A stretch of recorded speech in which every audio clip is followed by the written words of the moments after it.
La muerte de Perón el 1 de julio de 1974 constituye un punto de inflexión de la política argentina.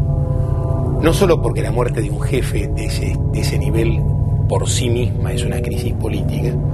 sino porque en este caso además coincidía con el agotamiento de un proyecto político. La muerte de Perón no era solo la muerte física del general, sino era la muerte del proyecto que lo había traído a la Argentina de regreso. Había fracasado el programa que habían encabezado con Helbar y a partir de allí se establecía, por así decirlo, un cono de sombras respecto a qué dirección iba a tomar la sociedad argentina. Isabel queda a cargo del poder de la Argentina. Hay un semestre donde López Rega tiene el poder completo sobre ella, al punto que es secretario de Isabel y ministro de Bienestar Social. Una escena que yo nunca me olvido es la de Isabel hablando y López Rega al lado, moviendo los labios, diciendo exactamente las palabras que Isabel estaba diciendo. De alguna manera estaba mostrando que él había escrito lo que estaba diciendo Isabel. Era una especie de exhibición de poderío psicológico absoluto sobre esa mujer. Pero a medida que la represión ilegal va eliminando a la izquierda, en Montoneros en ese periodo pasa a la clandestinidad, el Partido Justicialista y el sindicalismo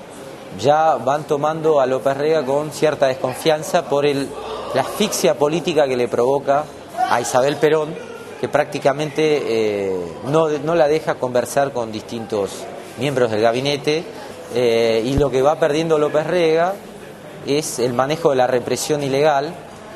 que también la realiza la Policía Federal con el comisario Villar, que en noviembre del 74 es muerto por Montoneros. Y después se da la situación que las Fuerzas Armadas empiezan a competir con López Rega por el manejo de esta represión, porque le daba un poder político muy fuerte. De alguna manera siempre las Fuerzas Armadas reaccionan porque se sienten invadidas en un terreno cuando hay algunos sectores que no pertenecen a las Fuerzas Armadas y que empiezan a detentar un poder armado. Esas son las razones también por las cuales las Fuerzas Armadas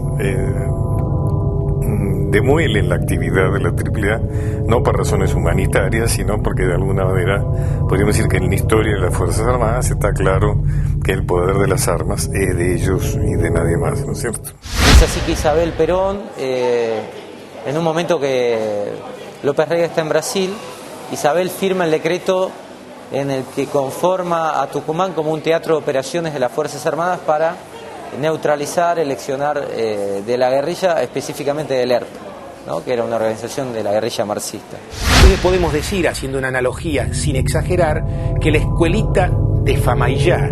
conviene recordar entonces otra vez que el operativo Independencia, febrero de 1975, se inicia bajo el gobierno de Isabel Martínez de Perón, y que el operativo de Independencia es ni más ni menos que el fin de la represión ilegal.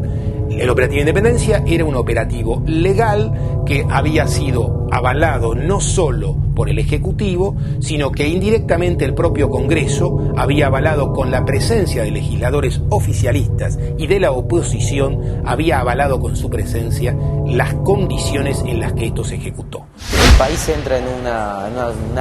fragilidad institucional muy fuerte y directamente el cuerpo de granaderos toma la custodia, toma el control militar de la residencia de Olivos, echa a los miembros de la AAA y López Rega es obligado a irse del país en junio del 75 en una alianza política entre Macera y Lorenzo Miguel, donde López Rega se va como embajador. Y aunque parezca increíble, funciona con mucho mayor vehemencia la AAA en el segundo semestre del año 75, cuando López Rega ya no está en el país. Es una muestra de que la AAA no se acaba con López Rega, ni mucho menos, y después ya directamente distintos miembros de la AAA pasan a formar parte de la arquitectura de la represión del terrorismo de Estado completo que se da a partir del golpe militar.